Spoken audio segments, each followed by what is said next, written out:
Working capital questions are in every Cambridge exam and most students lose easy marks. Today, we're going to look at the complete working capital topic, definition, formula, current assets, current liabilities, and 2 Cambridge exam questions. Let's get started. Working capital's definition: the capital needed to pay for materials, day-to-day running costs, and credit offered to customers. Working capital's formula is current assets minus current liabilities. Let's look at what current assets are. Current assets are assets that are cash or likely to be turned into cash within 12 months or less than a year.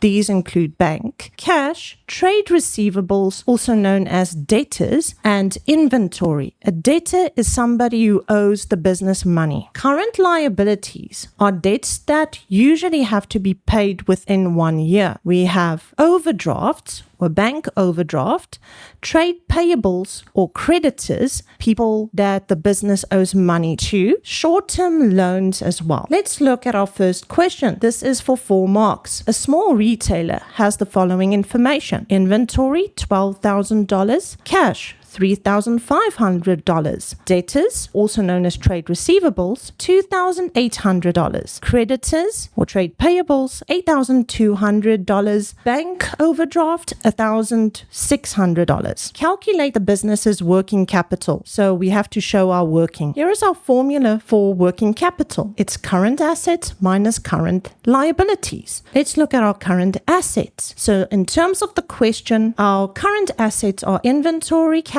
and debtors, and our current liabilities are creditors and bank overdraft. The total for the current assets are $18,300. That's the inventory of $12,000, the cash of $3,500, the debtors of $2,800, all added together, and the current liabilities, creditors $8,200, the bank overdraft $1,600, and that gives us a total of $9,800. If we subtract the two, the current assets and the current liabilities total, then we get $8,500, and that's our answer for this question. Done and dusted. Let's look at the second question. Explain 2 reasons why a manufacturing business might experience working capital problems. This is for 6 marks. Let's look at our first reason. The first reason is holding excessive stock or inventory. That's too much inventory. So manufacturing businesses often hold large amounts of raw materials. That's the materials that they're using in the manufacturing process. Work in progress products. Those are half finished products. Say, for example, a table, and we have the frame and it's not yet attached to the tabletop. Then those would be considered work in progress, not finished, and finished goods as well. So there's a lot of warehousing costs and insurance costs that goes with holding too much inventory. This ties up cash that cannot be used to pay current liabilities like suppliers or wages.